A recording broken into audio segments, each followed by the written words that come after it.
Alors, bonjour à tous, on se retrouve pour essayer de comprendre un argument qui peut paraître un peu compliqué au départ, mais qui en fait est très intéressant intellectuellement, et puis qui est utile pour le chapitre sur la nature, mais aussi en fait pour le chapitre sur le devoir ou le chapitre sur la raison. Ça va vous faire du coup des petites révisions. On ne peut pas fonder le devoir être sur l'être, vous allez me dire, mais c'est hyper compliqué, madame. Oui, mais on va l'expliquer. Ça vient d'un philosophe qui s'appelle David Hume, c'est un philosophe qui est écossais du XVIIIe siècle. Et voilà, c'est précisément le résumé de sa thèse, et il ne le formule pas exactement comme ça, c'est pas une citation, hein, mais c'est ça que ça veut dire. Alors, qu'est-ce que c'est que cette histoire d'être et de devoir être? Pour comprendre ça, on va faire dans la justification un petit tableau avec l'être d'un côté, le devoir-être de l'autre. L'idée de Hume, c'est de dire que c'est très différent. On ne peut pas fonder l'un sur l'autre. Alors, c'est une façon bizarre de s'exprimer, mais en fait, c'est pas compliqué. L'être, ça désigne tout simplement tout ce qui existe, tout ce qui est. D'accord? Tout ce qui existe. Le devoir-être, ça désigne tout ce qui devrait exister. Dans devoir-être, vous entendez devoir, donc tout ce qui doit exister. Je vais vous faire un petit symbole, schéma, dessin, je sais pas comment dire, pour illustrer ça. L'être, je peux vous représenter toute la planète Terre, d'accord? Alors en réalité, c'est par commodité, c'est vraiment tout l'univers, mais dessiner l'univers c'est compliqué, dessiner la planète Terre, ça se fait à peu près. Donc ça c'est la planète Terre. Et qu'est-ce qu'il y a? Pourquoi j'ai mis un yin et un yang là? Je sais pas si vous connaissez ce symbole-là. Moi je connais pas très précisément, mais ce que je voulais représenter là, c'est l'idée que sur la planète Terre, il y a à la fois du bien et du mal, du blanc et du noir, et que c'est complémentaire. Donc dans l'être, il y a à la fois du bien et du mal. Dans le devoir être, il faudrait que je dessine un rond tout blanc, d'accord? Qu'est-ce qui doit être? Si on réfléchit à ce qui devrait se passer, et en fait on va réfléchir en termes d'idéal, d'accord? Alors je pourrais dessiner un rond tout blanc, moi ce que j'ai fait c'est que j'ai simplement mis un rond avec un smiley, ça serait le devoir être, ça désigne tout ce qui devrait exister dans un monde idéal. Okay. Je vous ai mis plein d'autres synonymes si ça, vous comprenez toujours pas. L'être, c'est tout ce qui existe. Du coup, c'est ce qu'on fait réellement, hein, c'est ce que font tous les êtres humains réellement, et là-dedans, il y a du bien et du mauvais. Le devoir être, c'est ce qu'on devrait faire, et pour être tous tout contents et vivre dans le monde des bisounours. Le devoir être, ce serait le monde des bisounours, si vous voulez. L'être, c'est ce qui est vrai. Le devoir être, c'est ce qui est bien. Euh, la vérité, c'est la conformité avec la réalité. Ce qui est bien, c'est pas forcément conforme avec la réalité, c'est un idéal. J'ai remis le terme idéal et j'ai mis une autre distinction. Alors celle-là, à mon avis, elle est plus compliquée à utiliser. Je vous la mentionne juste, si vous savez pas réutiliser les termes, c'est pas grave. C'est état de fait versus état de droit. Alors, un état de fait, c'est une situation réelle. C'est une façon compliquée de dire toujours la même chose, hein. Une situation réelle, un fait. Donc par exemple, c'est un état, on peut dire, c'est un état de fait qu'il y a des guerres dans le monde. C'est une situation réelle voilà, qu'il y ait des guerres dans le monde.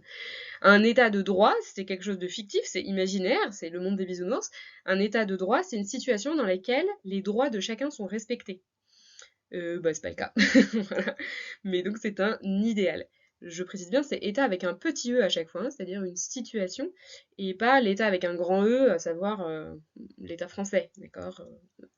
L'ensemble d'institutions qui détiennent le pouvoir souverain sur un territoire donné, d'accord? Donc, être et devoir être.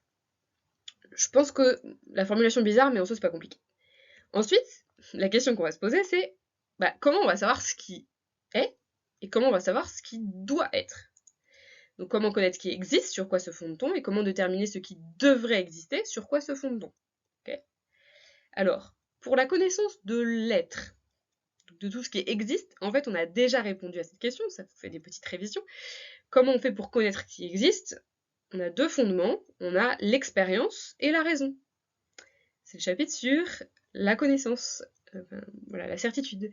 Et donc si on mélange les deux intelligemment, c'est la science. C'est grâce à la science qu'on va connaître tout ce qui se passe sur Terre. Alors il y a la science physique, mais aussi les sciences humaines pour comprendre les êtres humains, la sociologie, l'histoire, bref, tout ça. Ça, c'est pour connaître ce qui existe. Maintenant, et là c'est beaucoup plus compliqué, comment est-ce qu'on peut savoir ce qui doit être? Qu'est-ce qui est idéal? Il suffit pas juste d'observer, d'accord? Vu que à l'intérieur de la Terre, il y a du bien et du mal. Il suffit pas juste d'observer. Ça, c'est une façon plus simple de dire exactement ce que dit Hume de façon très compliquée. On ne peut pas fonder le devoir être sur l'être. C'est-à-dire qu'en fait, Il suffit pas de regarder la Terre pour savoir ce qui doit être. Donc ce que je peux rajouter sur le schéma, c'est qu'on ne peut pas s'appuyer sur l'être, juste regarder avec notre expérience. L'expérience, c'est avant tout l'expérience sensorielle.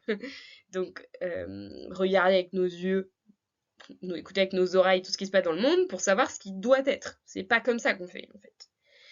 Donc j'ai remis en dessous, là, en fait, pourquoi on peut pas s'appuyer sur l'être pour connaître ce qui doit être? Justement parce qu'il y a du blanc et du noir, il y a du bon et du mauvais. Tout ce qui existe n'est pas bien. Et alors, Hume nous fait remarquer que, en fait, malheureusement, maintenant que c'est dit comme ça, c'est évident, hein, on peut pas fonder le devoir être sur être, on peut pas juste regarder ce qui se passe pour savoir ce qui devrait se passer. C'est évident, mais en fait, on fait tous cette erreur logique quand on fait des raisonnements du style on a toujours fait comme ça, du coup on va continuer.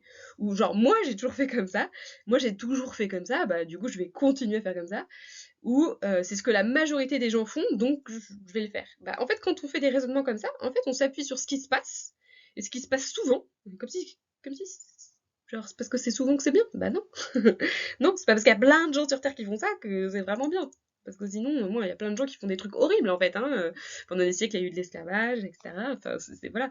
Il y a quelqu'un depuis... Je sais pas, c'est pas parce que ça fait des années que vous êtes addict à quelque chose que c'est bien. Enfin, voilà. C'est évident, maintenant qu'on le dit. Hein. On peut pas fonder le devoir être sur l'être. On peut pas juste observer ce qui se passe, et même s'il se passe souvent, pour savoir ce qu'on doit faire. C'est pas comme ça qu'on fait.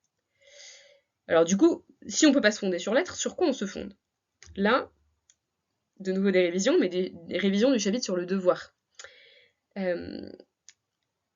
Comment on fait? Alors la première chose qu'on peut faire, le devoir et même le bonheur. La première chose, c'est qu'on va regarder nos émotions. C'est pour ça que le smiley, ça me plaît bien. C'est ce que fait Hume. Il va dire, en fait, on va regarder qu'est-ce qui nous rend heureux et qu'est-ce qui nous rend pas heureux dans tout ce qui se passe sur Terre. Donc ça, c'est une première indication. C'est pour ça qu'on a commencé le chapitre l'année par le bonheur. Le bonheur, la réflexion sur le bonheur, c'est une réflexion sur le devoir être, c'est-à-dire le monde idéal.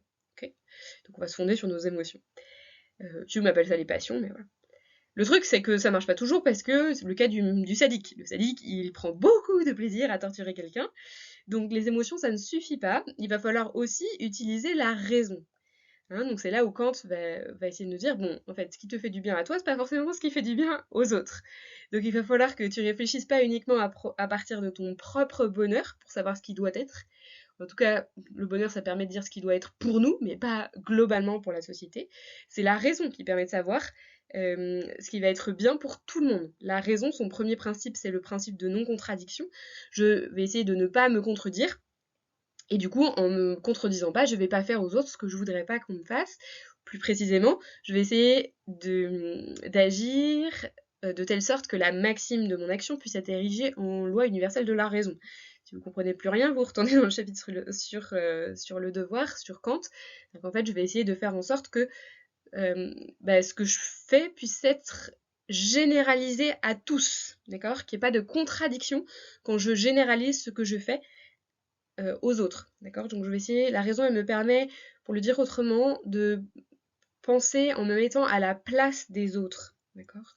Pas être centré uniquement sur moi. Donc ça c'est une perspective plus de Kant que de Hume, mais, même clairement plus de Kant que de Hume, mais normalement ça vous fait du coup des révisions sur plein de choses en fait, sur déjà la connaissance de l'être en général, le chapitre sur expérience et raison, sur le bonheur, sur le devoir.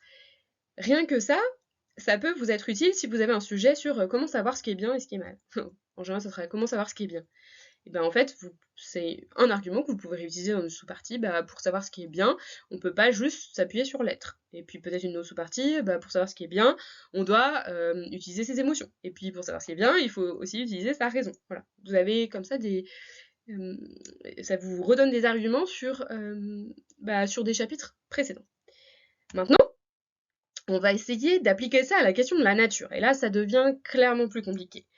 Le chapitre sur la nature, il est compliqué. Il est compliqué parce que c'est souvent un mot piège. Vous allez voir, c'est ça le problème, c'est que le mot nature, il a plein de sens et c'est souvent souvent des pièges. Donc la question qu'on se posait, c'était, faut-il suivre la nature? Et en fait, ce qu'on vient de voir avec tout ça, c'est qu'il faut suivre la raison. Alors, c'est quoi le rapport? Oui, il faut suivre la raison si on veut chercher le devoir-être, d'accord? On va pas s'appuyer sur l'être, on va s'appuyer sur la raison pour savoir quel est le monde idéal. Quel est le rapport entre tout ça? il faut qu'on regarde la différence du mot nature, et il y en a plein. Donc la nature, il y a tout ce qui n'a pas été créé ni modifié par l'homme, il y a la nature biologique, et il y a les caractéristiques essentielles de l'être humain. Et la raison là-dedans, elle est où? Elle est là. Alors, je vais vous expliquer pourquoi j'ai mis un ensemble vide là. C'est que des caractéristiques qui sont partagées par tous les êtres humains et uniquement par les êtres humains, je vous rappelle qu'il n'y en a pas. En fait, il n'y a pas une seule caractéristique, on a beaucoup de mal à en trouver, qui soit partagée par tous les êtres humains et uniquement par les êtres humains. C'est hyper compliqué à trouver. Du coup, en fait, on prend un sens plus faible, on prend la caractéristique qui est partagée non pas par tous, mais par la majorité des êtres humains, d'accord? Et par peu d'animaux. Bon. Parce qu'il y a certains animaux qui ont quand même un peu la raison. Donc la raison, elle est là. Elle est clairement pas dans la nature biologique, et elle est clairement pas dans tout ce qui n'a pas été créé, modifié par l'homme. Au contraire, c'est quelque chose qu'on développe par l'éducation, donc c'est clairement pas là. Donc ça voudrait dire une première conclusion assez simple de niveau 1, ça serait de dire il faut suivre la raison. Donc, il faut suivre la nature, mais pas au sens comme ça, pas au sens comme ça, au sens comme ça. Il faut suivre la nature au sens d'une caractéristique partagée par la majorité des êtres humains et par peu d'animaux. Okay. Ça serait une première façon de répondre. Mais en fait, je voudrais qu'on creuse, ça va devenir plus subtil. En fait, essayons de reprendre cette histoire d'être et de devoir être. Dans les deux premiers sens, tout ce qui n'a pas été créé ni modifié par l'homme ou la nature biologique, ça désigne de l'être et pas du devoir être. Tout ce qui n'a pas été créé et modifié par l'homme, c'est tout ce qu'il y a sur la Terre, il y a à la fois du bien et du mal dedans. Donc on va pas le suivre, ça c'est clair que non. Par exemple, on a des animaux qui se bouffent entre eux, nous on se bouffe pas entre nous, on essaye, pas trop, enfin en tout cas, on pense pas que c'est bien, d'accord? Pareil pour la nature biologique de l'homme. C'est facile, on essaie de voir, est-ce qu'on doit suivre nos instincts? Dans nos instincts, il y en a des bons, hein, l'instinct maternel, et puis il y en a d'autres qui sont peut-être moins bons, et du coup, pareil, on va pas le suivre. Vous voyez, suivre la nature, pourquoi c'est problématique de suivre la nature en ce sens-là et en ce sens-là? C'est que ça revient à dire qu'on va suivre de l'être, alors qu'en fait, on cherche du devoir-être. Si on suit la nature en ce sens-là ou en ce sens-là, en fait, on s'appuie sur un état de fait, au lieu de chercher un idéal. Et c'est pas logique, en fait. Si on cherche ce qu'on doit faire, ce qu'il faut faire, et il faut pas juste regarder ce qui se passe réellement dans la nature, ou ce que fait la nature biologique de l'homme. Ça va pas le faire. Ok? Ça, de toute façon, ça n'existe pas. Et alors, ce truc-là, ouais, suivre la raison, c'est bien. Mais attention, il est où le piège? Le piège, c'est que c'est bien de suivre la raison, mais on ne suit pas la raison parce que c'est une caractéristique partagée par la majorité des êtres humains. On ne suit pas la raison parce qu'il y a peu d'animaux qui ont la raison. Enfin, on ne suit pas la raison, autrement dit, parce qu'elle est naturelle. Parce qu'elle ferait partie de la nature de l'homme. C'est pas parce que la majorité des gens font quelque chose que c'est bien. C'est pas non plus parce que les animaux font pas ça que c'est bien. C'est pas un argument, en fait. On suit la raison parce qu'elle nous aide à nous décentrer de nous-mêmes, à penser à la place des autres. Et on suit la raison parce qu'elle nous permet, alors qu'on dirait, d'agir par devoir, en fait, d'être autonome. C'est une faculté supérieure qui nous permet d'être autonome, de lutter contre les déterministes. C'est pour ça qu'on suit la raison. C'est pas parce que ça serait dans la nature humaine. C'est pas parce que, au sens où la majorité des êtres humains l'auraient et peu d'animaux l'auraient, enfin l'ont. C'est pas du tout pour ça. Donc là, ça devient plus subtil. C'est la conclusion de niveau 2. C'est que, en fait, c'est un problème de formulation. Si on dit il faut suivre la nature, la formulation, elle est trompeuse. C'est un piège. La formulation est dangereuse, je vous ai mis. En fait, il faut suivre la raison, mais pas parce que ça fait partie de la nature. D'accord? Je répète, il faut suivre la raison parce que nous permet de nous décentrer de nous-mêmes, de penser à la place des autres, et parce qu'elle nous permet d'être autonomes, de lutter contre les déterminismes, d'agir par devoir vraiment, enfin, par obligation. Donc, en fait, c'est pas la nature qu'on suit. Bon, il se trouve que par ailleurs, peut-être que la raison fait partie de la nature humaine, mais en fait, c'est pas la question. Et c'est pour ça que c'est un argument qu'on peut mettre ça dans la troisième partie dans les sujets sur la nature, c'est bien d'avoir une partie qui critique la notion de nature, parce que c'est toujours un peu une notion piège, la notion de nature. Et voilà, ça marche très bien pour essayer de dire, bah, en fait, ouais, on va suivre la raison, certes, mais pas parce que c'est naturel. Et on va pas suivre les autres formes de nature, parce que ça, de nouveau, c'est de l'être et pas du devoir être. Voilà, c'est un point compliqué. Si vous avez des questions, n'hésitez pas à me les poser. Si vous n'avez pas tout compris, ça n'est pas grave non plus. C'est vraiment, il y a peu d'élèves de terminale qui comprennent et qui maîtrisent ça bien. Ce que vous pouvez faire éventuellement, c'est juste retenir des petits bouts de trucs. Ce qui vous a paru clair, ce que vous avez compris, vous pourrez le réutiliser, le reste vous laissez tomber. Donc peut-être que vous avez compris la première slide, et du coup ça peut vous aider si vous avez des sujets juste sur le devoir.